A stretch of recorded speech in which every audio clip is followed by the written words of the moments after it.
YouTube Shorts been a big one as well. I think a lot of people sleep on YouTube Shorts. It's like, yeah, like everyone thinks TikTok's the big one to build your brand, but YouTube Shorts, like one of my videos has like 60 million views on YouTube Shorts. So yeah, so my videos have gone more viral on YouTube Shorts than they have on TikTok. So yeah, that's incredible. Yeah.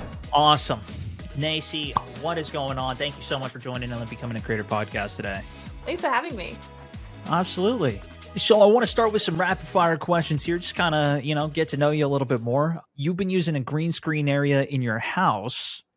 Have you ever hit a wall, or has there been ever like a crazy situation, a mishap that you've seen? Because I've seen so many clips online of, different situations happening to people. I'm curious if you've ever had that with the crazy setup that you have.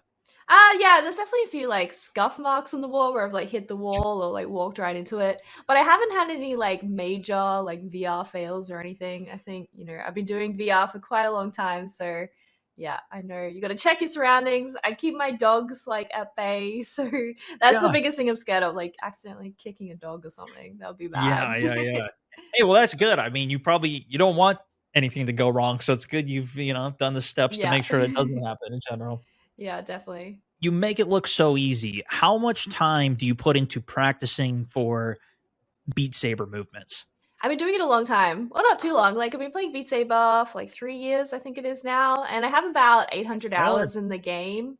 So I guess that's like a considerable amount, but like, yeah, I guess I also have a background in dance and music, which I think definitely applies. Like, so that helps a lot. But I think like anything, the more you practice, the more you get better at it.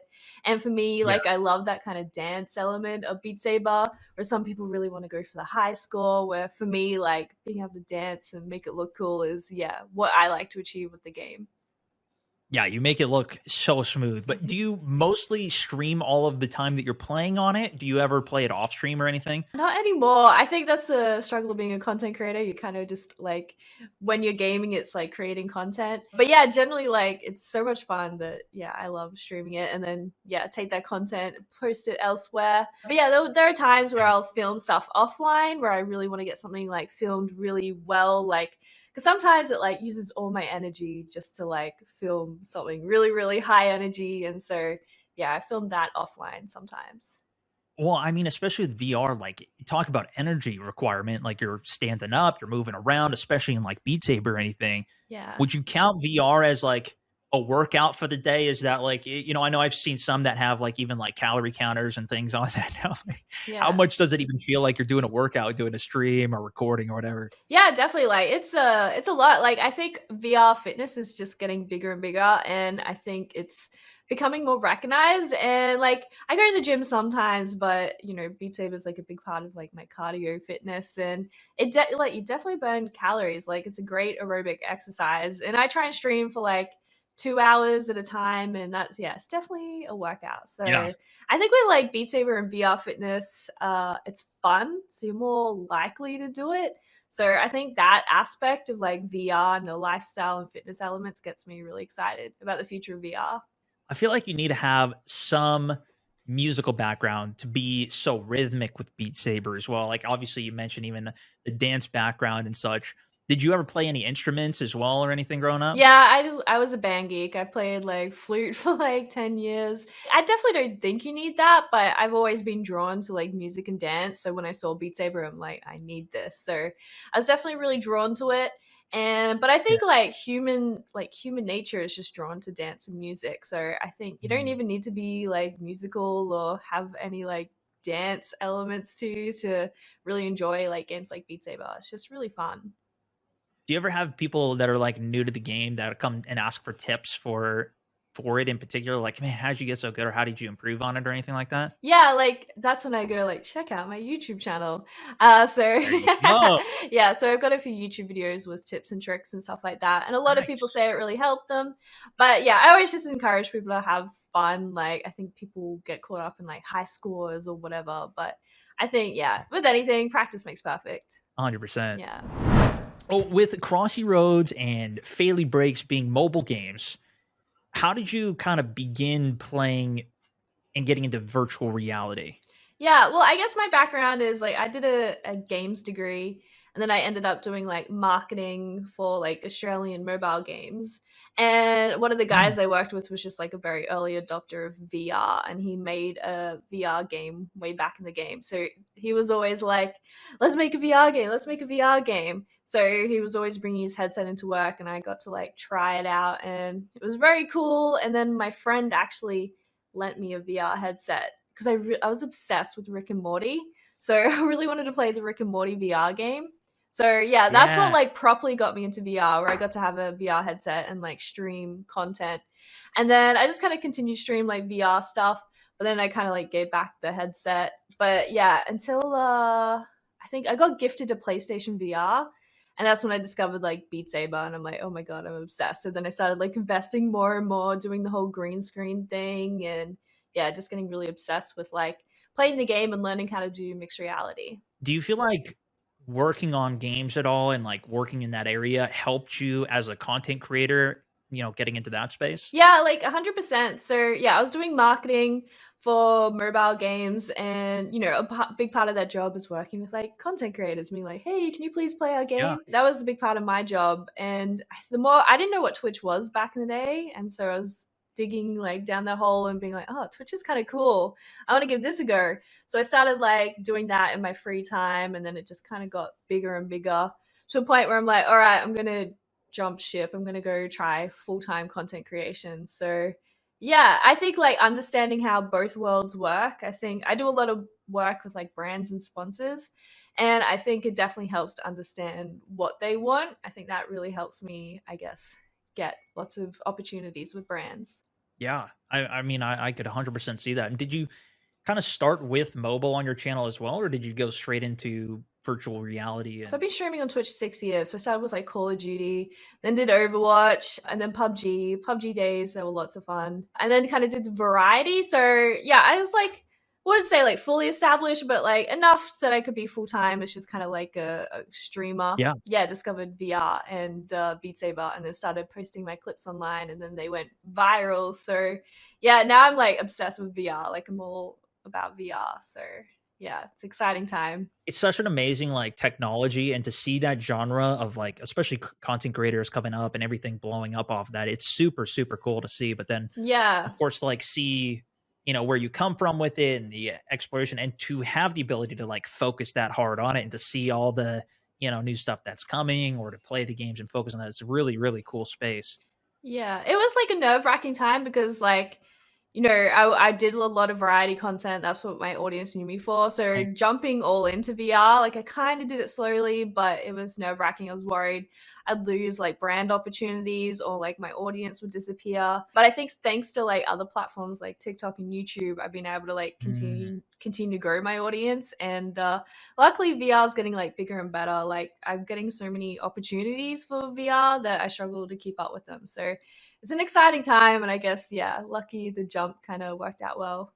I know I talk to so many creators who struggle with that, and I've been through a couple transitions in terms of games and things as well. But I'm curious, like, how was that process for you of going from playing a variety of games to focusing on VR and like, oh, listen, this is where my interests lie. This is where I can, make really entertaining content or whatever it is. Like, did you do a video explaining that? Like, how did you bring that actually out to your community? And how was kind of the initial fall off or growth or boom or whatever from it? Just kind of started off like one stream a week was like Beat Saber and stuff like that, but then occasionally just became more and more. And it really just came down to like what I enjoy. Like I think if you're not enjoying like what you're doing, then that's gonna like people can tell that. So I think it's important to do what you enjoy. When I started have people coming to like my regular streams, just being like, when are you playing Beat Saber? When are you playing Beat Saber? So I think that was a good sign that I think I may lose some of my like regulars, but there's like a bunch of new people who want to Yeah. see me do this content. And even like some of my like regulars who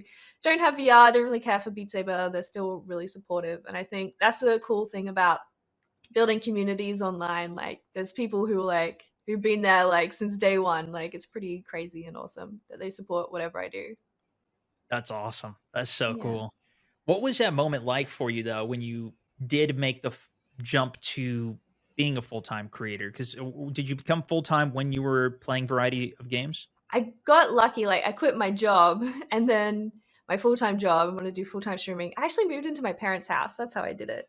So I Mm, moved into my parents' house because I'm like, I want to do this, but then got offered a part-time job, a remote part-time job, so I can work from home doing mm, social media stuff for Crossy Road. That's when that happened. And that's yeah, that was a really good balance because my advice like these days is like jumping from full-time work to full-time content creation is like very, very hard. I recommend jumping to part-time work to then to like part-time content creation because financially it's just like it's stressful. That's how I did it. So and then when I started to get too many opportunities that were taking away from like my work, like there was lots of travel opportunities, that's where I'm like, all right, maybe I'll properly do this full time now. So And how did you kinda, like, balance the schedule shift between that to go where you were, working full-time and creating to then part-time and now then going to just full-time? Like, do you still, like, keep a weekend or do you stream every day? What was the schedule shift like for you on that? it was definitely challenging. I would come home, eat my dinner, and then like jump into streaming for like 3 to 4 hours. But I always like told myself like no matter what I'm doing, no matter like how many viewers or whatever, I'd like stop by like I think 10 p.m. it was. So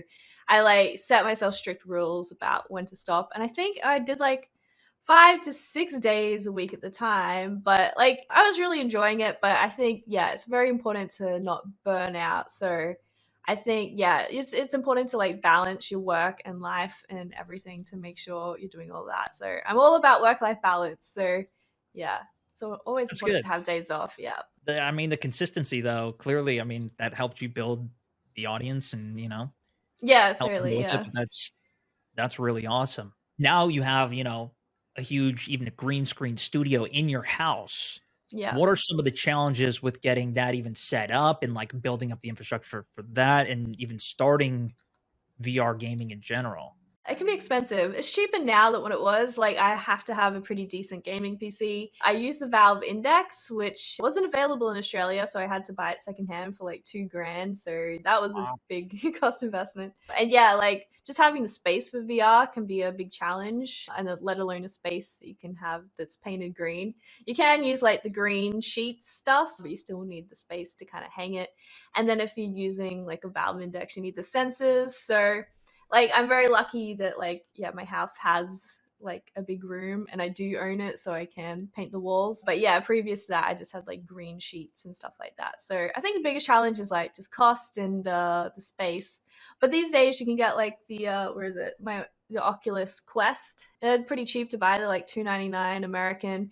And because they're like popular, a lot of people want to see content on those headsets, and you just need to get like a wireless mic and learn ways to record it. So the cost to get into VR now as a content creator is like a lot cheaper than it like has to be. but I think even still with that, like, the know-how and the knowledge to set that up, to create the immersive VR experience that you create too, where, they see you inside of the world of the virtual reality, playing Beat Saber, whatever it is like, it's such a cool like, yeah, there's other people that do it and whatnot, but, like, it's still such a cool, unique thing to see. I Yeah. guess, like, how did you and, you've been doing it for a while too, to where how did you kind of even initially figure that out, and how do you keep up with the latest things that are going on in VR or like the latest innovation that you can come up with or, the new way you could bring the stream out or use green screen or whatever. Yeah. I guess like that's the cool thing about community. And I think especially VR such a small community at the moment, like you can keep track of everything pretty Mm, well. I like knew people who were into getting into VR who were doing this. So I'm just like, how do you do that? And so it's like, oh, use this software. And then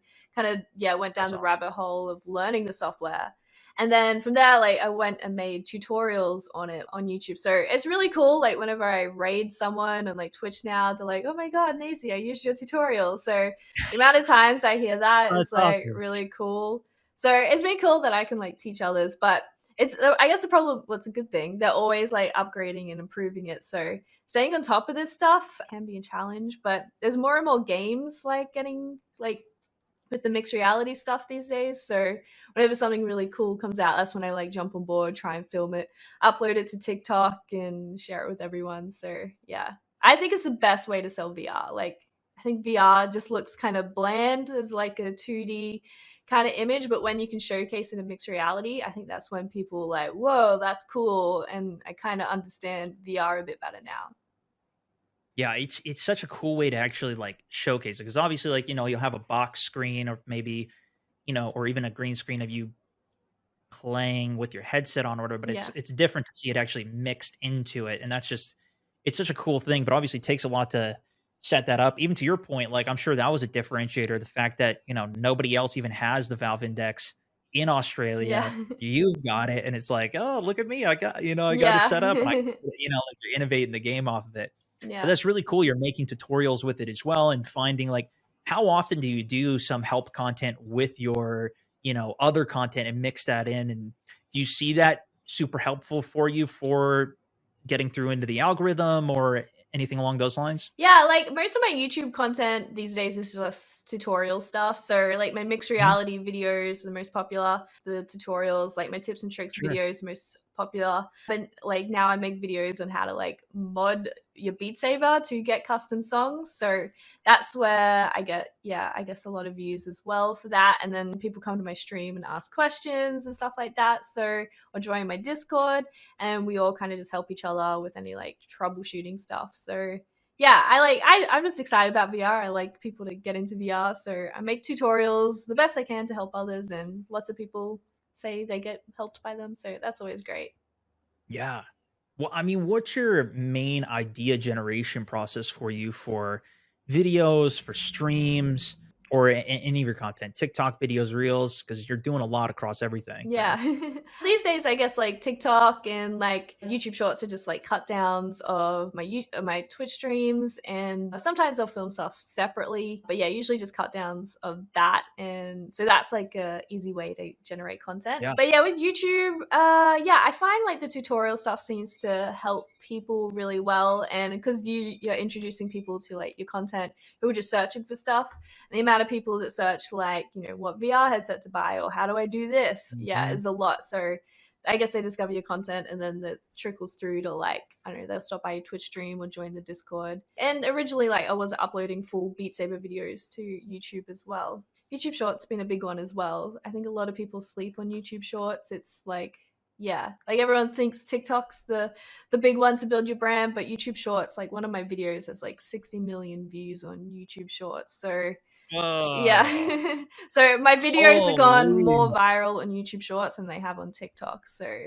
yeah. That's incredible. Yeah. I was recently listening to a podcast with Ludwig and the Ah, CEO yeah, I of, watched a bit of that. YouTube, and yeah, and she was talking about shorts as well, and, like, they were talking about the monetization policy in it and or, the way that they're working on it and trying to implement it and improve it, and I feel like that might be part of it where a lot of people are like, "Eh, is there enough of an incentive to do it?" But, man, if you can get 60 million views and reach that many people, like, that can to your point, like, it trickles into your stream, it trickles into everything else that you're doing too, to where that reach can be incredibly valuable. Yeah, You totally. were Yeah. talking about some of the different platforms, but I'm curious, like, is it people commenting and asking for tutorials on these specific things, or is it kind of like nobody's asking for it, but you figured it out, and so you want to do, or like you see somebody else is doing something, you then figure out how to do. Like, what is kind of some of your process for even thinking about, like, oh, this would make a good tutorial, or this might be, or are you going through comment sections and seeing what people are asking about and being Yeah. like, oh, I can make a video on that? Like, what? Yeah, I think How does that work definitely for you? comments inspire a lot. I get a lot of comments like, "How do you do that? How do you get custom songs?" Like, Yeah. I have a mod where I spin my sabers. Like,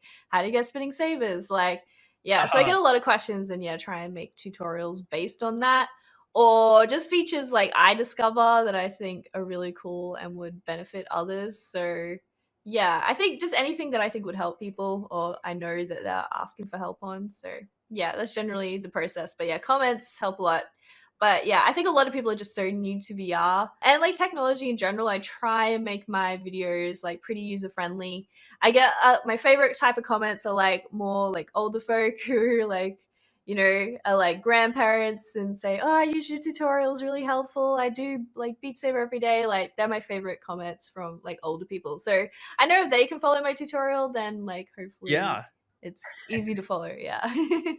And is it a lot like on the front of people that are just getting into VR for the first time and want to have a better experience with it, or like people getting better at it in general that you see like even more people interested in, or is it even like for the sake of other streamers that want to figure out how to stream this content or make videos or content around it? Like, Well, I guess it's like all of it, and I think it's like a gradual progression. Like people see, I guess, like I get people who say, "Oh, "I saw your video about VR," so like they see VR online. They're like, "That looks cool. I want to do that." So they buy like a VR headset, and then they play the default stuff. They're like, "Oh, now I want to do like yeah, custom okay, songs." So then they like, "Oh, I want to do the custom songs." I'm like, "Oh, now I want to record my own content. Like, how do I set up mixed reality?" So I think it's like a progression. Like, not everyone gets to the I want to create content part, but I sure. think, especially with younger generations now, like, being a YouTuber or a streamer is like a dream job for a lot of people. So a lot of people want to do it and, yeah, learn how to do it. And yeah, it's lots of fun. So 100%. if I can help them along their way, that's always a good part. 100%. That's why I like even just talking about a lot of this stuff because you don't always get to even talk about some of these things in your regular content. I know I don't Yeah. usually as well. So it's kind of fun to even have these discussions, learn like how are you even Yeah. coming up with some of these ideas and everything. You've gained a huge following from, some of the Beat Saber videos and some of these things in general you've been talking about.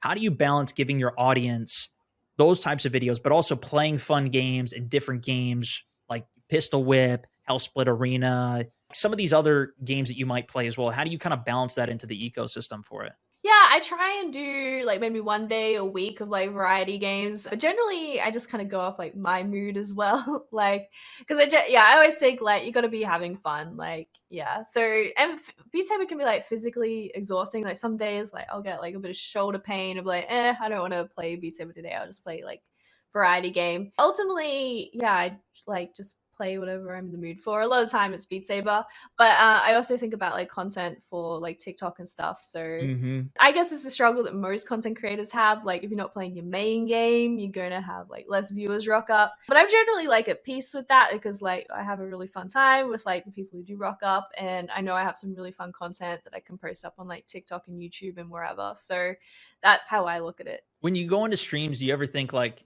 okay, I want to get some of these clips on this game? Because you mentioned you do kind of like 2 hour streams to where like, do you try and keep those pretty packed in it? Do you leave it very open flowing or do you have like a rhythm of starting with it? Like, what's that Not like? necessarily. Like, I generally try and like just capture my like first reaction to stuff. Yeah, And that's the kind of content I like to create and upload to social media because I think that's like the fun content for me, just like reacting to stuff for your first time. So I think if you go in too planned, then it's not going to be like organic. Yeah. sure. When you're streaming, how are you then reading chat and connecting with your audience kind of at the same time while you're playing the game as well? Because especially like, if you're playing on a computer monitor or whatever, you got a nice second monitor you could look at.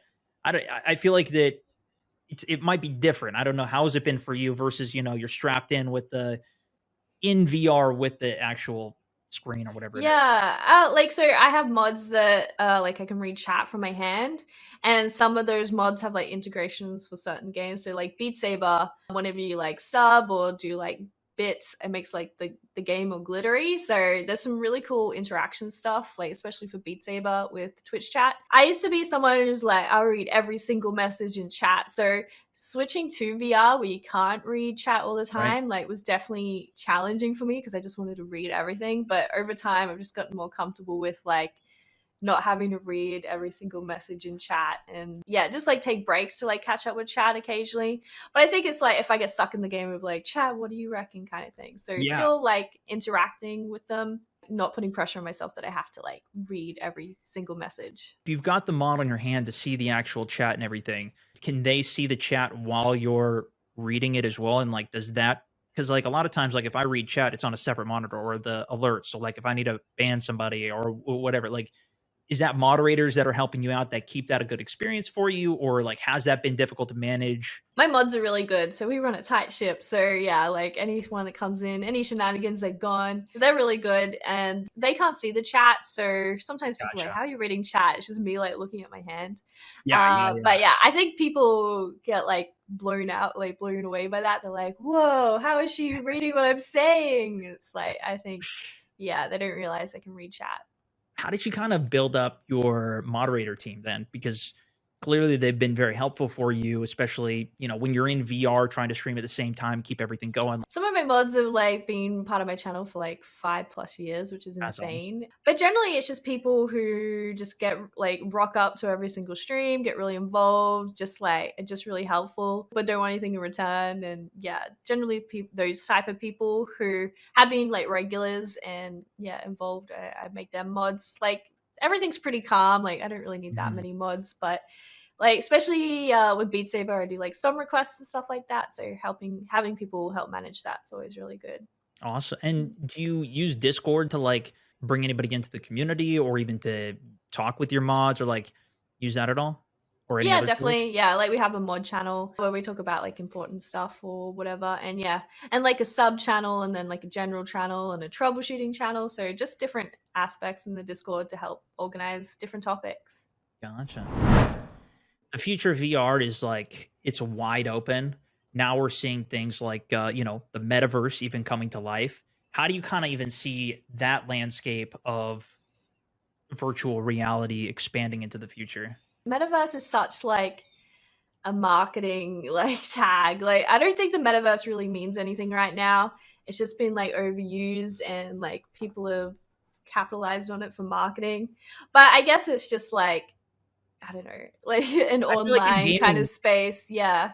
in gaming, we've had that through, like, whether it's, like, World of Warcraft or whatever. Like, Yeah. there's so many games that already exist with a ecosystem of so many people running around and playing and hanging out. It's like, I don't know, but I guess have you seen any of that, whether it's, like, VR chat or, like, different worlds that you've been able to just go into or bring the audience into or anything like that? Have you ever experimented with any of that, or do you see that being a bigger thing as more people have a VR headset and could join a game or world or whatever, even a multiplayer game or anything like that? Yeah, like metaverse is just such a big buzzword, but I'm like actually terrified of games like VR chat because they're just like they're really full on, lots of like children and like a lot of stuff that's not like stream friendly. So I've kind of avoided Mhm. that stuff. But there's definitely like a new game like Zenith, which is a big MMO. Like Yeah, people I are like tried that. loving that.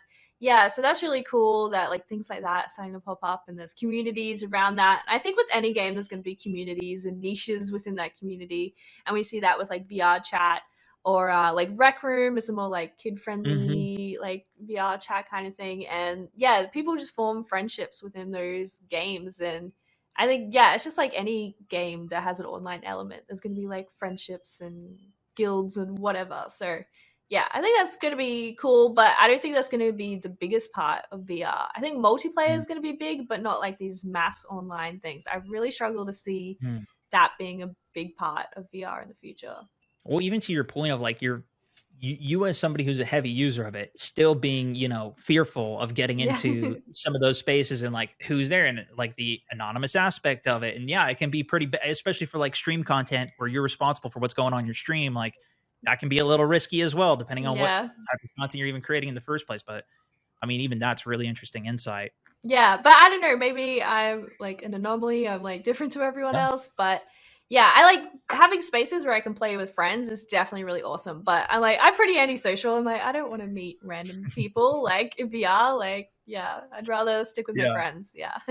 You've been doing charity streams for years now as well. How has establishing your platform to help kind of serve this community impacted you as a creator and a person as well? I think yeah, you do what you can. I think I always think like people call us influencers, but if you're not influencing anything good, then it's like something to think about. So I think if you have the Mhm. opportunity to shine a light on a different like charity or a cause, that's always a good thing. And yeah, like raise money where you can. And I always try and like match some of the money as well. So yeah, I've been trying to raise. I think the recent one was like the Great Barrier Reef. So that was the last one I did. That's awesome. I want to touch a little bit more on some of the short form content that you've created. Earlier, you were talking about, your video that's hit over 60 million views on YouTube Shorts. Like, you're taking advantage of that platform in general, and mentioned that it's even a great place to focus on. But on top of that, 2 million followers over on TikTok. Like, how have you seen short form actually impacting your overall, like, strategy, to where is this something that is shifted towards, like, this is now my primary focus, like, every day, like, I'm trying to think about how do I go viral with some of these short forms, or are you still focusing on the stream with it? Like, how has it impacted you overall as a creator with, seeing Yeah. those types of numbers on the content? It's really challenging because, especially in Australia, like I don't make any money from TikTok. I make a little bit of money from YouTube Shorts, so it's hard because you gotta think as a business as well as like return on investment. Yeah. So that's why I like cutting down the stream content. I have an editor now that helps me like cut it down. Yeah, and it's easy to upload. So usually I upload, try and do like TikTok, Instagram Reels, YouTube Shorts, and now trialing Facebook Reels as well to just kind of get it up everywhere. It is really easy content create. Like I just take a stream, like when I'm editing it, and you just like go this bit, this bit, this bit, export, upload it to a Google Drive. So it's easy like content to create with like huge amount of reward if you're lucky. And I don't even say if you're lucky, like if you're continually doing it, like continuously doing it and studying the platform, trying to study what works, like you will eventually get success on these platforms. It's just crazy how these platforms work. So like, and I guess the biggest problem with like platforms like Twitch is there's no discovery. So if you're playing a game that like thousands of other people playing, so it's hard to stand out on that platform. You really got to bring people over from other platforms. So yeah, like if you're a content creator and you're not like doing short form content, then you're crazy. It's like, yeah, definitely so valuable for like a little amount of time to do it. Yeah. I mean, you've had tremendous success with short form content in general. And I'm sure you've been asked millions of times for any tips and strategies and best practices on that. I'm curious, like, what is some of your advice? You mentioned, studying it and learning that space and trying it. You can build that up and figure it out. Is there any like best things that you found through the process, whether it was when you first started out in terms of like making your videos go viral and hitting that? Yeah, I think like with anything, even just like long form YouTube content, is that you just got to capture people's attention within the first 5 seconds. So with like TikTok, whether you like have text overlaid with like captions starting off, or just like the funniest moment, or understanding the format as well. Like for gaming content, it's like where do I put like my face? Is it like here or here? And I've like seeing what other people do as well and see what looks best. But yeah, generally just like keep trying stuff until something works and then jump on that and then keep doing that. If that stops working, then try something else. So yeah, I think it's just experimenting and learning. And yeah, like there's plenty of examples online now of like what's working for people. So yeah, it's a good time. Yeah, absolutely. Yeah, and I think there's kind of more and more knowledge and people talking about it, and you see the people that are going viral and gaining views and being like, what is it that they are doing? Okay, they're not just putting up a video. There is a little bit more thought in terms of even just the beginning of the video, or like how do you have a hook? Like there is more that's even going on there. So it's really interesting to Yeah. hear you The talk only about that. like I guess for aspiring content creators, I see a lot of content creators make content for other content creators, like for streamers Mm, who are like small streamers trying to like talk about small streamers. I generally like, I guess, discourage that because your audience isn't other streamers. I guess your audience is like people who want to mm, see your game. So I guess that's the only advice I have for people who I see a lot of that type of content. It's like people want to come for your game and personality. Talking about streaming stuff to other streamers, I guess, may not be your audience, unless it is. But yeah, thinking about who your audience right. is as well can be really important. That is a really good point. What audience are you even trying to attract in the first place with Yeah. it? Like it's 2022, already a few months in. What are some things that you're looking forward to kind of even for the rest of the year as we close this out? Yeah, well, I guess with VR, there's lots of rumors of new VR headsets coming out, so it'll be exciting to see what that stuff is. There's like a announcement a few days, weeks or something, so that'll be exciting. I think for me, like I really want to challenge myself more with YouTube and try and do some interesting content on YouTube around like VR and the metaverse stuff. Just kind of, I think maybe some video essay type stuff. That's what I'm looking to do next. I'm always looking at like what else can I do. So yeah, it's good Absolutely. to challenge yourself. If anybody wants to keep up with you, see all this new stuff, keep up to date with all the things going on in VR, where's the best place to listen to you and find it? Probably Naysy on everything, but yeah, I upload daily videos to like TikTok, Instagram, YouTube Shorts. YouTube, I have my tutorials, and then Twitter, I just talk about VR news and stuff on there as well. So Naysy on everything. Awesome. So pick your preference, ladies and gentlemen. Definitely check her out. Thank you so much for joining in today. This has been incredible. Hey, thanks for having me. Absolutely. And if you guys want to find any more podcasts or anything talking about creators, the Becoming Creator podcast like this, check it out, pipeline.gg. Thank you so much again for joining. Till the next episode, happy streaming, everybody.